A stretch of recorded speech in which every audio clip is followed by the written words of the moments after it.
जय सिया राम दोस्तों। माता सीता की निंदा की उस धोबी को रहने के लिए कहाँ स्थान दिया? भगवान राम ने उसे रहने के लिए कहाँ स्थान दिया? आइए जानते हैं। जब भगवान श्री राम अपने धाम को चले उस समय उनके साथ अयोध्या के सभी पशु पक्षी पेड़ पौधे मनुष्य भी उनके साथ चल पड़े। उनमें सीता जी की निंदा करने वाला धोबी भी था। भगवान ने उस धोबी का हाथ अपने हाथ में पकड़ रखा था और उनको अपने साथ लिए चल रहे थे। जिस ने भगवान को जाते देखा वे सब भगवान के साथ चल पड़े। कहते हैं कि वहां के पर्वत भी उनके साथ चल पड़े। सभी पशु पक्षी पेड़ पौधे पर्वत और मनुष्यों ने जब साकेत धाम पर प्रवेश करना चाहा तो साकेत का द्वार खुल गया, पर जैसे ही हम उस निंदनीय धोबी ने प्रवेश करना चाहा तो द्वार बंद हो गया।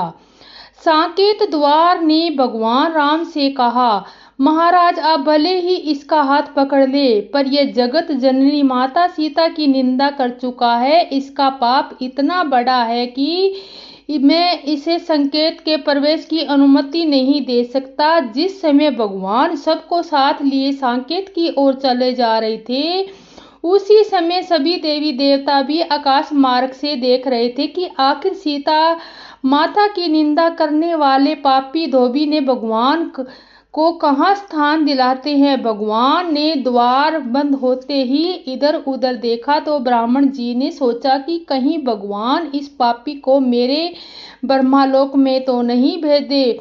ब्रह्मा जी चिंतित हो गए, हाथ हिलाकर कहने लगे, प्रभु इस पापी के लिए मेरे ब्रह्मलोक में कोई भी स्थान नहीं है। इंद्र ने सोचा कि प्रभु कहीं इसे मेरे इंद्रलोक में न भेज दे। इससे इंद्र भी घबराए। उन्होंने भी प्रभु को विनती लगाई, प्रभु इस पापी को इसके लिए इंद्रलोक की कोई जगह नहीं है। आप ऐसा आदेश करके मुझे धर्म संकट में न डालिएगा। अब ध्रुव जी को चिंता हुई कि कहीं आखिर में प्रभु इस पापी को ध्रुव लोक में कहीं स्थान न दे। इसका इतना बड़ा पाप है कि इसके पाप के बोझ के ध्रुव लोक गिरकर नीचे आ जाएगा। यह लोक प्रभु ने ही दिया है, इसलिए इसकी रक्षा वही करेंगे। ऐसा विचार कर ध्रुव जी भी कहने लगे, प्रभु आपने ही ध्रुव लोक प्रदान किया है, आप इस पापी को मेरे पास भी मत भेजिएगा, अन्यथा आपके द्वारा मदद मेरा लूक ध्रुव लोक के कारण संकट में आ जाएगा। रक्षा करिएगा प्रभु। 10 लोगों के 10 विकलापों को भी चिंता थी, जिनका अपना अलग से लोक बना था। उन सभी देवताओं ने विनय पूर्वक प्रभु से गुहार लगाई और उसे निकष्ट पापी धोबी को अपने लोक में रखने से क्षमा याचना के साथ मना कर दिया। भगवान खड़े खड़े मुस्कुराते हुए सबका चेहरा देख रहे हैं, पर कुछ बोलते नहीं। देवताओं की भीड़ में यमराज जी भी खड़े थे। यमराज ने सोचा कि ये किसी लोक में जाने का अधिकारी नहीं है, अब इस पापी को भगवान कहीं मेरे यहाँ न भेज दे।